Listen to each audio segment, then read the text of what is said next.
ॐ ज्ञानतिमिरन्धस्य ज्ञानाञ्जनशलाकया चक्षुरुन्मिलितं येन तस्मै श्रीगुरवे नमः। श्रीचैतन्यमनोभीष्टं स्थापितं येन भूतले स्वयं रूप कदा मह्यं ददाति स्वपदान्तिकम्। वन्देऽहं श्रीगुरो श्रीयुताः पदकमलं श्रीगुरो वैष्णवांश्च श्रीरूपं साग्रजाता सहगणा रघुनाथान्वितं तं सजीवं साद्वैतं सावधूतं परिजनसहितं कृष्णचैतन्यदेवं श्रीराधा कृष्णपादान् सहगणा ललिता श्रीविशाखान्वितं च नमो विष्णुपादाय कृष्णप्रेष्ठाय भूतले श्रीमते भक्तिवेदान्त स्वामीति नामिने। नमस्ते सरस्वती देवे गौरवाणी प्रचारिणे निर्विशेष शून्यवादी वाच्यार्थदेशतारिणे वञ्चाकल्पतरुभ्यश्च कृपा सिन्धुभ्येव च पतितानां पावनेभ्यो वैष्णवेभ्यो नमो नमः। जय श्री कृष्ण चैतन्य प्रभु नित्यानंद श्री अद्वैत गदाधर श्रीवासादि गौर भक्तवृंद। हरे कृष्णा कृष्णा कृष्णा हरे हरे हरे राम राम राम हरे हरे। हरे कृष्ण। तो आज हम चौथा अध्याय शुरू कर रहे हैं, चैप्टर 4 दूसरे स्कंद का, द प्रोसेस ऑफ क्रिएशन। भगवान कैसे सृष्टि का निर्माण करते हैं।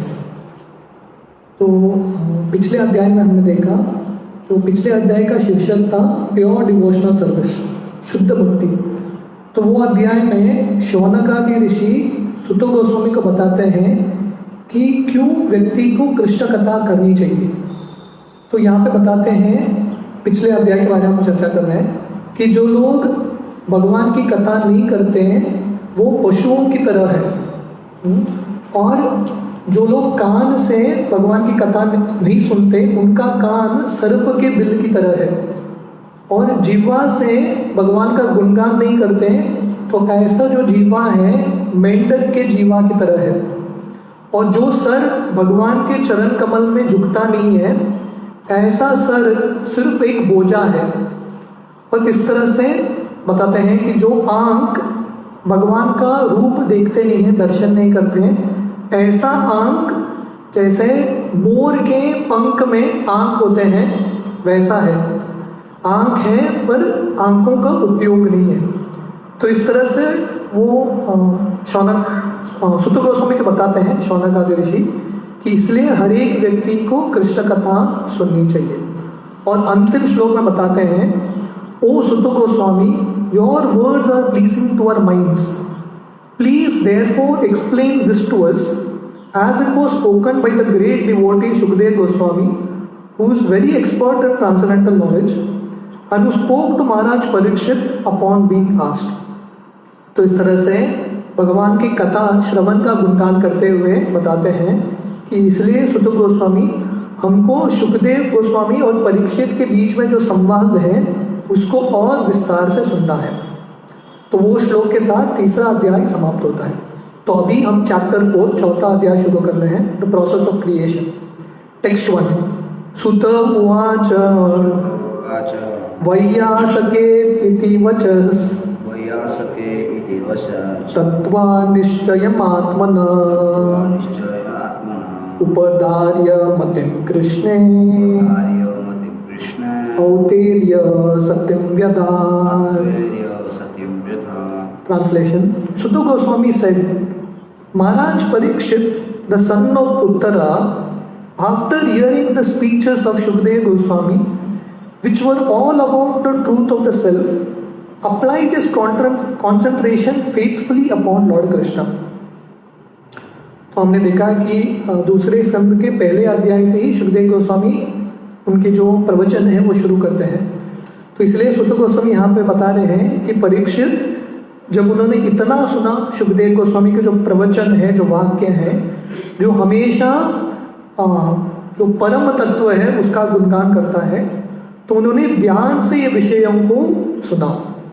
परपुट, द वर्ड सत्यम इज वेरी सिग्निफिकेंट। यहाँ पे वर्णन है औतेर्य सत्यम व्यदात। तो प्रभुपाद लिख रहे हैं ये जो शब्द है सत्यम, ये बहुत महत्वपूर्ण है। सत्यम का मतलब क्या है? This means existing and chest. तो सत्यम का दो अर्थ है, एक तो एग्जिस्टिंग, अस्तित्व, और दूसरा चेस्ट। चेस्ट का मतलब है जैसे एक पतिव्रता स्त्री होती है, loyal. The both imports are perfectly applicable in the case of Maharaj Parikshit. तो ये दोनों अर्थ जो है एग्जिस्टिंग एंड चेस्ट। एग्जिस्टिंग का मतलब है अस्तित्व, उपस्थित रहना, और चेस्ट का मतलब है लॉयल। ये दोनों जो सत्यम के जो शब्द के अर्थ हैं महाराज परीक्षित को लागू होते हैं। The whole Vedic adventure is to draw one's attention entirely unto the lotus feet of Lord Krishna without any diversion, as is instructed in Bhagavad Gita 15.15। तो जितने भी वैदिक शास्त्र हैं उसका निचोड़ है हमारा पूरा ध्यान कृष्ण के चरण कमल पे फोकस करना, केंद्रित करना, बिना डाइवर्जन का। सो अटेंशन विदाउट डाइवर्जन। जैसे कुंती महारानी प्रार्थना करती है कृष्ण से, जब कृष्ण हस्तिनापुर से द्वारका की ओर जा रहे हैं, कि भगवान जैसे गंगा समुद्र की ओर जाती है बिना डाइवर्जन का, सब विपदा को लांग के गंगा पहुंचती है, भगवान मेरा एक ही प्रार्थना है, मेरा जो चिंतन है, मनन है, मेरा जो ध्यान है निरंतर आपके चरण कमल की तरफ ही रहे। तो इसलिए शास्त्र का यही निचोड़ है, मां मनुस्मर युद्ध च। भगवान गीता के 8वें अध्याय में भी बोलते हैं अंतकाले च मामेव स्मरण मुक्त्वा कलेवरम। भगवान बोलते हैं जो अंतकाल में मेरा स्मरण करता है, मेरा स्मरण करता मतलब मेरा स्मरण और किसी का स्मरण नहीं, सिर्फ मेरा स्मरण। माम एकम शरणम व्रज, जो पूरे तरह से सिर्फ कृष्ण के चरण कमल का आश्रय लेता है, ऐसा व्यक्ति भगवत धाम की प्राप्ति करता है। तो ये वैदिक शास्त्रों का निचोड़ है। जैसे भगवान गीता 15वां अध्याय 15वां श्लोक में बोलते हैं वेदेश्च सर्वेर अहमेव वेद्यो वेदांत कृत वेद विदेव चाहम। तो वेद पढ़ने का लक्ष्य क्या है? भगवान बोलते हैं मुझे जानना वेद का लक्ष्य है। अगर किसी ने पूरा वेद पढ़ा है, कृष्ण को नहीं जाना है, उसको वेद का सार पता नहीं। एक बार थोड़े वेदांत जो वेद में बहुत बड़े पंडित हैं वो प्रभुपाद से मिलने के लिए आए थे। तो प्रभुपाद ने उनको पूछा आपने इतना सारा वेद पढ़ा है तो बताइए भगवान कौन है? तो ये लोग बोलने लगे कि भगवान का जो व्याख्यान है बहुत मुश्किल है, हम तुरंत समझा नहीं सकते, हमको थोड़ा समय लगेगा भगवान के बारे में समझाने के लिए। तो उस समय एक छोटी बच्ची थी सरस्वती, तो प्रभुपाद ने वो बच्ची को बुलाया, 2-3 साल उम्र की बच्ची थी। तो प्रभुपाद ने उसको पूछा भगवान कौन है? तो बच्ची वेद तो नहीं जानती, तो उसने बहुत कॉन्फिडेंस के साथ बोला कि कृष्ण भगवान है। प्रभुपाद ने बच्ची को एक कुकी दिया, एक बिस्किट दिया, और प्रभुपाद इन लोगों को बोले देखो इस्कॉन में बच्ची भी वेद जानती है, क्योंकि ये वेद का निचोड़ है कृष्ण को जानना। Fortunately Maharaj Parikshit had already been attracted to the Lord from the very beginning of his body in the womb of his mother। तो हमने ये भी देखा कि महाराज परीक्षित का भाग्य इतना था कि माँ के गर्भ से ही उनको कृष्ण के प्रति आकर्षण हो गया। बच्चे के रूप में नहीं, माँ के गर्भ में ही कृष्ण के प्रति आकर्षण हो गया उनको। तो ये परीक्षित की महानता है।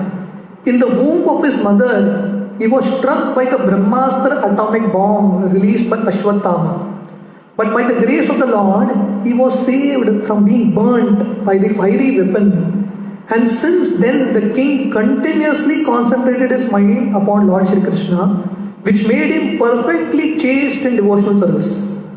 तो हमने ये कहानी पढ़ा है विस्तार में पहले स्कंद में कि अश्वत्थामा ब्रह्मास्त्र छोड़ता है परीक्षित को मारने के लिए जो पुत्रा के गर्भ में है, पर भगवान कृष्ण आके अपने भक्तों की रक्षा करते हैं, परीक्षित की रक्षा करते हैं। इसलिए बचपन माँ के गर्भ से ही वो जो चिन्ह है, वो जो प्रतिबिंब है कृष्ण का, महाराज परीक्षित के हृदय में उसका छाप लग गया। तो निरंतर वो कृष्ण के बारे में चिंतन कर रहे थे। तो जब ये वर्णन आता है, प्रभुपाद वो तात्पर्य में लिखते हैं, इसलिए बच्चों को पहले से ही संस्कृति देना इंपॉर्टेंट है। कृष्ण के साथ लगाव पहले से ही देना इंपॉर्टेंट है। So by the natural sequence, he was a chaste devotee of the Lord, and when he further heard from Srila Shukadeva Goswami that one should worship the Lord only and no one else, even though full of desires or desireless, his natural affection for Krishna was strengthened. तो बचपन से ही माँ के गर्भ से ही परीक्षित कृष्ण के भक्त हैं, कृष्ण के प्रति लगाव है, आसक्ति है, तो नेचुरली चेस्ट है, सती, लॉयल है कृष्ण के प्रति। पर जब उन्होंने शुकदेव गोस्वामी से फिर से सुना, शुकदेव गोस्वामी क्या बताते हैं, काम सर्व कामो वा मोक्ष काम उदारधि तीव्रेण भक्ति योगेन यजेत पुरुष परम। तो शुकदेव गोस्वामी हमने देखा कि दूसरे या तीसरे अध्याय में, दूसरे स्कंद में ही अलग अलग देवताओं का वर्णन करते हैं, पर बताते हैं अगर किसी के पास, अगर कोई बुद्धिमान है, उसके पास भौतिक इच्छा है, नहीं है, मोक्ष का भी कामना है, अलग अलग देवताओं की पूजा करने की जरूरत नहीं है। तीव्रेन भक्ति योगेन यजेत पुरुष परम, सिर्फ ये भक्ति योग करना चाहिए किसका, कृष्ण का। इसलिए प्रभुपाद लिख रहे हैं to worship the Lord only and no one else. तो शुकदेव गोस्वामी समझाते हैं जिंदगी का लक्ष्य, वेद का निचोड़ है, सिर्फ कृष्ण की आराधना करो और किसी की आराधना करने की जरूरत नहीं है। तो जब परीक्षित ने यह सुना तो और दृढ़ता आ गया, ऑलरेडी पहले से कृष्ण के प्रति लगाव है। जब उनके गुरु ने बताया हाँ यही मार्ग है, आप चलते रहो और दृढ़ हो गए। जैसे शिला प्रभुपाद ने बताया कि उनके पिताजी ने, गौर मोहन देव ने, उनको कृष्ण के प्रति आसक्ति पहले ही दे चुके थे। भक्ति का मार्ग, अर्चना विधि, गीता का श्रवण, हरि नाम, रथ यात्रा, ये सब उनके पिताजी ने ऑलरेडी सिखा दिया। उनके स्पिरिचुअल मास्टर, उनके गुरु भक्तिसिद्धांत सरस्वती ने आके वही चीज को, वही मार्ग को और दृढ़ता से प्रभुपाद के हृदय में स्थापना किया। तो वैसे ही परीक्षित बचपन से ही ऑलरेडी डिवोटी है, कल्चर है परिवार का, अभी गुरु मिल गए और स्ट्रांग बन गए। We have already discuss these topics, तो ये सब विषयों के बारे में ऑलरेडी चर्चा हो चुका है। To become a pure devotee of Lord Krishna, two things are very much essential. बहुत सुंदर है। तो प्रभुपाद बोल रहे हैं शुद्ध भक्त बनने के लिए कृष्ण का दो चीज बहुत महत्वपूर्ण है, namely having a chance to be born the family of a devotee and having the blessing of a bona fide spiritual master. दो चीज बहुत महत्वपूर्ण है। पहला, भक्तों के परिवार में जन्म। दूसरा, गुरु का आशीर्वाद और आश्रय। ये दो चीज किसी को प्राप्त होगा, निश्चित रूप से समय के साथ वो शुद्ध भक्त बन सकता है। By the grace of Lord Krishna, Maharaj Parikshit had both the opportunities. तो कृष्ण के हेतु की कृपा से, कृष्ण के दया से परीक्षित महाराज के पास दोनों अवसर थे। परिवार भी भगवान के भक्त का था और उनके पास बोनाफाइड प्रामाणिक गुरु भी हैं। He was born in a family of such devotees as the Pandavas, and just to continue the dynasty of the Pandavas and show them special favor, the Lord specifically saved Maharaj Parikshit, who later on, by the arrangement of the Lord, was cursed by the boy of a Brahmana and was able to get association of such a spiritual master as Shukadeva Goswami. तो महाराज परीक्षित, क्योंकि उनका भाग्य था, उनका जन्म पांडवों के परिवार में हुआ है, तो जो भगवान के सबसे महान भक्त हैं, और माँ के गर्भ में ही कृष्ण ने परीक्षित को बचा दिया। पर आगे जाके भगवान का प्लान था, जो परीक्षित को भगवान ने उत्तरा के गर्भ में बचाया, वही परीक्षित को भगवान की इच्छा के अनुसार श्राप मिलता है। ये जो ब्राह्मण का पुत्र है, श्रृंगी है, वो श्राप देता है परीक्षित को क्यों? इसमें भी भगवान का ही इच्छा है। तो इसलिए भक्त के जीवन में जो भी होता है, वरदान है कि श्राप है, सब वरदान ही है, क्योंकि हर एक चीज में भगवान ऐसे भक्तों को उनके पास लेके जाते हैं। इसलिए भागवत में श्लोक आता है, हरिष्ये तद्दनम शनै। भगवान किसी पे बहुत दया करते हैं तो उनका भौतिक आसक्ति छीन लेते हैं। जैसे प्रभुपाद का, जब प्रभुपाद बिजनेस कर रहे थे, बहुत सक्सेसफुल बिजनेसमैन बनने वाले थे, पर ऐसा स्थिति आ गया कि उनका पूरा बिजनेस चौपट हो गया। तो प्रभुपाद को ये श्लोक याद आया और प्रभुपाद बोले, ये भगवान की बहुत बड़ी कृपा है, नहीं तो मैं मटीरियली बहुत सक्सेसफुल बनता था, स्पिरिचुअली मैं सक्सेसफुल नहीं बन पाता था।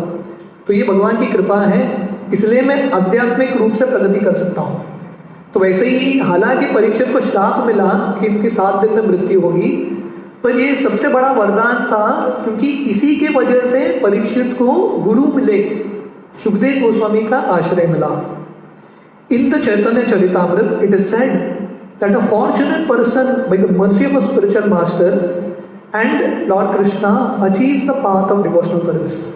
तो चैतन्य चरितामृत में वर्णन आता है, ब्रह्मांड भ्रमिते कोनो भाग्यवान जी, गुरु कृष्ण प्रसादे पाए भक्ति लता बीज। तो ब्रह्मांड में भ्रमण करते करते अरबों खरबों जीव हैं जो ब्रह्मांड में भ्रमण करते रहते हैं। ब्रह्मांड भ्रमिते कोनो भाग्यवान जीव, एक भाग्यवान जीव होता है जिसको गुरु और कृष्ण की कृपा मिलती है। गुरु कृष्ण प्रसादे पाए भक्ति लता बीज, और भक्ति का बीज मिलता है। तो इसलिए इस्कॉन में हम सबको हमारा भाग्य गिनना चाहिए। रोज रोज हमको पता चलना चाहिए कि हम बहुत भाग्यवान हैं, क्योंकि हमको प्रामाणिक गुरु भी मिले हैं और हमको कृष्ण की भी कृपा मिल रही है, भक्ति करने का अवसर मिल रहा है। तो इसलिए जब हम भाग्य को याद करेंगे तब ये जो भक्ति है हम तीव्रता से लेंगे। This was perfectly applicable in the case of Maharaj Parikshit. तो ये जो श्लोक है महाराज परीक्षित को भी लागू होता है, क्योंकि उनको कृष्ण की कृपा मिलती है, बचपन से ही मिल रहा है कृष्ण की कृपा, अभी उनको गुरु की भी कृपा मिल रही है। By the way of being born the family of devotees, he automatically came in touch with Krishna and after being so contacted he constantly remembered him. तो क्योंकि भक्त के परिवार में जन्म हुआ है, निरंतर कृष्ण कथा भक्तों का संग चल रहा है। By the way of being born in the family of devotees, he automatically अनायास वो कृष्ण के संपर्क में आ गए। Consequently, Lord Krishna gave the king a further chance for development in devotional service by introducing him to Shukdev Goswami, a stalwart devotee of the Lord with perfect knowledge in self-realization. तो already परिवार अनुकूल है कृष्ण के भक्ति का, वही वातावरण में परीक्षित का जन्म हुआ है, पालन पोषण हुआ है। अभी कृष्ण और एक बड़ा अवसर दे रहे हैं और एक बोनस दे रहे हैं परीक्षित को, सुखदेव गोस्वामी के साथ संग, जो भगवान के अनन्य शुद्ध भक्त हैं। And by hearing from a bona fide spiritual master, he was perfectly able to concentrate his chaste mind upon Lord Krishna as a matter of course. तो इस तरह से नेचुरली अनायास परीक्षित का कृष्ण के प्रति आसक्ति, कृष्ण पे ध्यान और अच्छे से हो गया, क्योंकि परिवार भी अनुकूल है, गुरु का भी आश्रय मिला है, इसलिए बिना कष्ट का परीक्षित कृष्ण पे केंद्रित अपना मन कर सके। टेक्स्ट 2, आत्मजाया सुतागारा पशुद्रव्येन बंधुषु राज्ये चाविकाले नित्यं विरुदा ममतां जहो। Translation: Maharaj Parikshit, as a result of his wholehearted attraction for Lord Krishna, was able to give up all deep-rooted affection for his personal body, his wife, his children, his palace, his animals like horses, elephants, his treasury house, his friends and relatives, and his undisputed kingdom. तो यहाँ पे सुत गोस्वामी परीक्षित का वर्णन कर रहे हैं कि पिछले श्लोक में हमने देखा, टेक्स्ट 1 में सुत गोस्वामी बताते हैं कि परीक्षित को कृष्ण के प्रति आसक्ति मिल गया। तो उसका लक्षण क्या है कृष्ण के प्रति आसक्ति? As a result of his whole hearted attraction for Lord Krishna, क्योंकि परीक्षित का पूरा ध्यान कृष्ण के चरण कमल पे था, इसलिए वो जो डीप रूटेड अफेक्शन है, ये दुनिया के प्रति जो आसक्ति है, कर्म बंध है, हृदय के जो ग्रंथि है, जो बहुत मुश्किल है तोड़ना, आसानी से परीक्षित तोड़ पाए। किसके प्रति आसक्ति? पहला आत्म, अपने शरीर के प्रति आसक्ति। ये सब जो आसक्ति है इतना आसानी से टूटता नहीं है। हमने हजारों लेक्चर सुने होंगे और हजारों लेक्चर दिए होंगे कि हम शरीर नहीं है, आत्मा है, पर बुद्धि के स्तर पे है, विश्वास नहीं हुआ हमारा। शरीर के प्रति आसक्ति टूटता नहीं है, थोड़ा सा भी घाव लग गया दर्द होता है अभी भी। पर परीक्षित शरीर के प्रति आसक्ति तोड़ने के लिए तैयार हो गए। आत्म जाया, जाया का मतलब है पत्नी। दूसरा आसक्ति, पहला तो शरीर के प्रति, दूसरा पत्नी के साथ आसक्ति इतना आसान नहीं है टूटना, very difficult to give up. सुत, उससे ज्यादा आसक्ति है बच्चे, स्वयं के बच्चों के प्रति आसक्ति टूटता नहीं है। बाद में आगारा, आगारा का मतलब है पैलेस, महल, छोटा सा कुटिया रहेगा, घर रहेगा, उसके प्रति आसक्ति होता है लोगों को। परीक्षित को महल था, इतना बड़ा राजमहल, कितना आसक्ति रहा होगा, इमेजिन करो। पशु, पशु का मतलब है जो घोड़े हैं, हाथी है। आजकल के जमाने में कार, बाइक, किसी का कार है, BMW है, कितना आसक्ति होता है। तो परीक्षित महाराज के पास इतने सारे पशु थे, घोड़े और हाथी। अभी के साउथ इंडियन मंदिर में एक हाथी पालना इतना मुश्किल होता है, प्रेस्टीज है, इतने सारे हाथी थे। इसलिए उस समय दिल्ली का नाम था हस्तिनापुर, क्योंकि इतने सारे हाथी रहते थे वहां पे। वो सब आसक्ति तोड़ दिया उन्होंने। द्रविण, द्रविण का मतलब है ट्रेजरी हाउस, धन, ये भी बहुत बड़ा आसक्ति है। बैंक अकाउंट का आसक्ति छुटता नहीं है बहुत जल्दी। बंधुषु, बंधुषु का मतलब है फ्रेंड्स, रिलेटिव्स, ये दोस्ती कभी नहीं छूटेगी। दोस्त के प्रति आसक्ति, हमारे रिश्तेदारों के प्रति आसक्ति। और बाद में राज्य, राज्य का मतलब है पूरा राज्य। और परीक्षित पूरी दुनिया के सम्राट हैं, छोटा सा प्लॉट नहीं था उनका 500 स्क्वायर मीटर का, पूरे दुनिया के राजा हैं, अनडिस्प्यूटेड, प्रॉपर लिख रहे हैं, undisputed emperor of the world. मतलब और कोई राज्य पे कॉम्पीट करने के लिए उनके साथ कोई था ही नहीं, एक ही, अनडिस्प्यूटेड। पर ये सब जो आसक्ति है, जो बहुत मुश्किल है तोड़ना, डीप रूटेड अफेक्शन, अनायास बिना कष्ट के परीक्षित तोड़ पाए, क्योंकि उनका जो लक्ष्य है, उनको कृष्ण के प्रति आसक्ति मिल गया। तो भौतिक दुनिया के प्रति विरक्ति प्राप्त करने का एक ही तरीका है, कृष्ण के प्रति आसक्ति। जिसको कृष्ण के प्रति आसक्ति नहीं है, भौतिक आसक्ति छूटेगा नहीं। विषयामिनी वर्तन्ते निराहारस्य देहिनाम रसो वर्जम रसोप्यस्य परम दृष्ट्वा निवर्तते। तो भगवान गीता में बताते हैं दूसरे अध्याय में, जब तक परम दृष्ट्वा, जब तक ऊंचा रस नहीं मिलता कृष्ण की भक्ति का, नीचा जो रस है वो छुटना बहुत मुश्किल है। तो प्रभुपाद बहुत सुंदर तात्पर्य लिखते हैं, purport. To become liberated means to become free from dehatma buddhi, the illusory attachment for personal bodily coverings and everything connected with the body, namely wife, children and all other entanglements. मुक्त बनना मतलब देहात्म बुद्धि, इससे मुक्त बनना। देहात्म बुद्धि का मतलब है ये समझना कि ये शरीर, देह मैं हूं। हर एक व्यक्ति अभी सोचता है मैं ये शरीर हूं।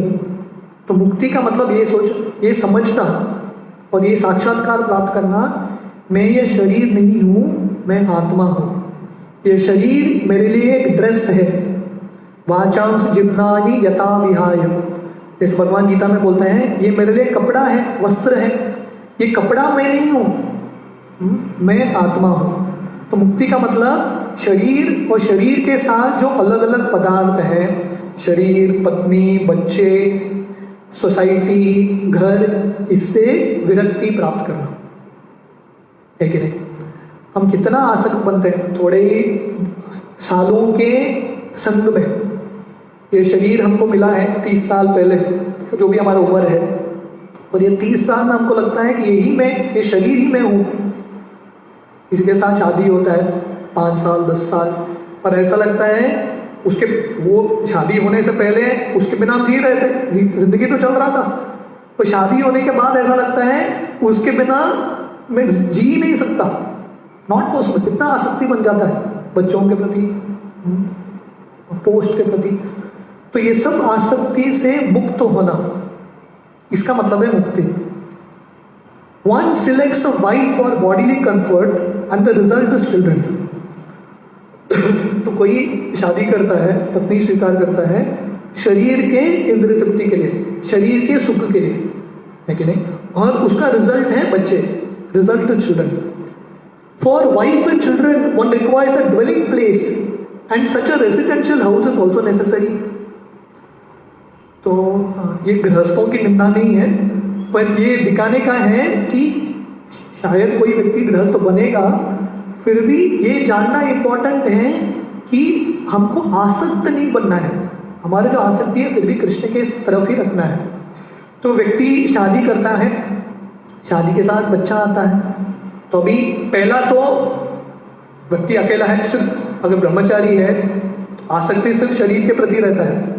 शादी करता है, शरीर के प्रति आसक्ति, पत्नी के प्रति आसक्ति, बाद में बच्चे आते हैं, शरीर, पत्नी, बच्चे, उसके बाद अभी परिवार है तो घर चाहिए, तो अभी घर के प्रति आसक्ति। तो देखिए भौतिक दुनिया में आसक्ति कैसे बढ़ता रहता है। Animals like horses, elephants, cows and dogs are all household animals and a householder has to keep them as household paraphernalia.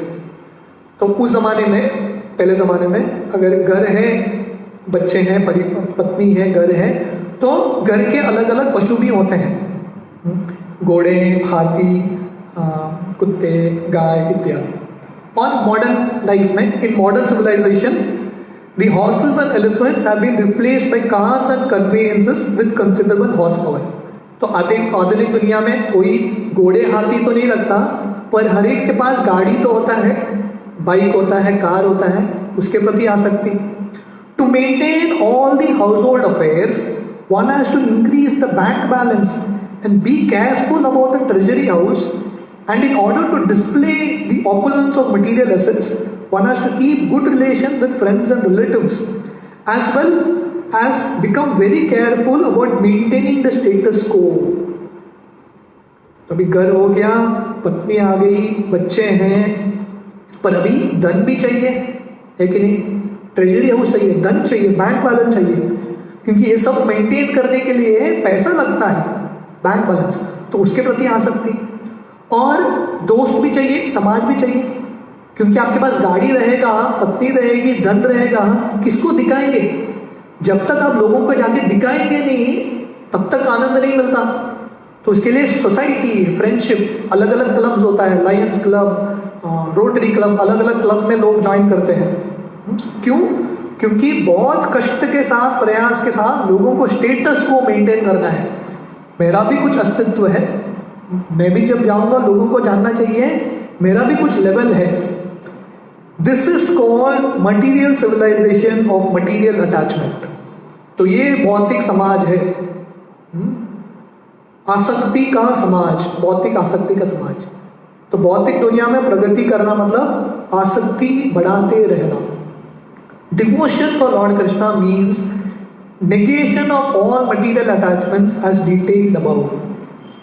भगवान कृष्ण के भक्ति मतलब ये भौतिक जो सक्सेस के जो अलग अलग पदार्थ है, भौतिक आसक्ति है, उसको छोड़ना। तो ये संभव है क्या? By the grace of Lord Krishna, Maharaj Parikshit was awarded all material amenities and an undisputed kingdom in which to enjoy the undisturbed position of a king. But by the grace of the Lord, he was able to give up all connections with material attachment. तो कृष्ण की कृपा से परीक्षित को इतना बड़ा राज्य मिला। पांडवों को तो झगड़ा करना पड़ा राज्य के लिए, है कि नहीं? कुरुक्षेत्र युद्ध हुआ, बाद में वो लोग सम्राट बने। परीक्षित को झगड़ा भी नहीं करना पड़ा, ऑटोमेटिकली सम्राट बन गए।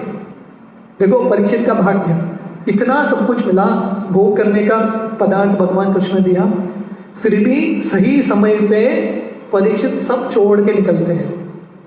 ये भगवान की सबसे बड़ी कृपा है। भौतिक दुनिया में है, फिर भी आसक्ति नहीं है किसी के प्रति। That is the position of a pure devotee. ये शुद्ध भक्त का लक्षण है और स्तर है कि भगवान उसको अलग अलग सामान देंगे, फैसिलिटी देंगे, पर शुद्ध भक्त को पता है ये सब भगवान ने दिया है, भगवान का प्रसाद है, और भगवान जब चाहिए तब ले लेंगे, तो इसलिए मुझे किसी के प्रति आसक्ति नहीं है। Maharaj Parikshit, due to his natural affection for Lord Krishna as a devotee of Lord, was always executing his royal duties on behalf of the Lord, and as a responsible king of the world, he was always careful to see that the influence of Kali would not enter his kingdom. तो परीक्षित क्योंकि भगवान कृष्ण के अनन्य भक्त हैं, तो इसलिए वो जब राजा भी थे बहुत ध्यान से उनका राज्य कर रहे थे। रिस्पॉन्सिबल किंग, जिम्मेदार राजा, और ऐसा राज्य किया कि कली का जो प्रभाव है राज्य में प्रवेश नहीं कर सके, इतने अच्छे से राज्य किया। और devotee of the Lord never thinks of his household paraphernalia as his own, but surrenders everything for the service of the Lord. तो प्रश्न उठेगा, परिवार के साथ कोई विरक्ति प्राप्त कर सकता है क्या? उत्तर है हाँ। कैसे? अगर भक्त सोचेगा ये जो परिवार है, घर है, अलग अलग सामग्री है, ये मेरा नहीं है, ये सब कृष्ण का है, कृष्ण की सेवा में। इसे भक्ति विनोद ठाकुर गाते हैं, मानस देहो गेहो जो किच मोर, अर्पिलु तुआ पदे नंद किशोर। हे भगवान कृष्ण, हे नंद किशोर, मेरा जो मन है, शरीर है, घर है, परिवार है, वो सब आपको अर्पण करता हूँ, क्योंकि आप ही का तो है। हम आए हैं काली हाथ, जाएंगे काली हाथ। जो हमको बीच में मिलता है कृष्ण की कृपा से मिलता है, इसलिए भक्त का लक्षण है कि वही चीज को कृष्ण को अर्पित करना। But surrenders everything for the service of the Lord. Thereby, living entities under the devotee's care get the opportunity for God realization by the management of a devotee master. इस तरह से जो भक्त जो राज्य चलाते हैं या घर चलाते हैं, ऐसे घर में जो सबॉर्डिनेट्स हैं, ऐसे भक्त के नीचे जो काम कर रहे हैं, उन सबको अवसर मिलता है भगवान की भक्ति करने का। इसलिए परीक्षित राजा का जो पोजीशन है, दायित्व, उत्तरदायित्व स्वीकार कर रहे थे ताकि उनके प्रजा को कृष्ण के भक्त बन सके। इस भगवान गीता में बताता है, यद्यत आचरति श्रेष्ठस् तत्तत् एवेतरो जना। भगवान बोलते हैं जो श्रेष्ठ व्यक्ति करता है, जो कॉमन जनता है, नेचुरली फॉलो करता है। इसलिए जब राजा भक्त रहेंगे, जो साधारण जनता है वो भी भक्त बनेंगे।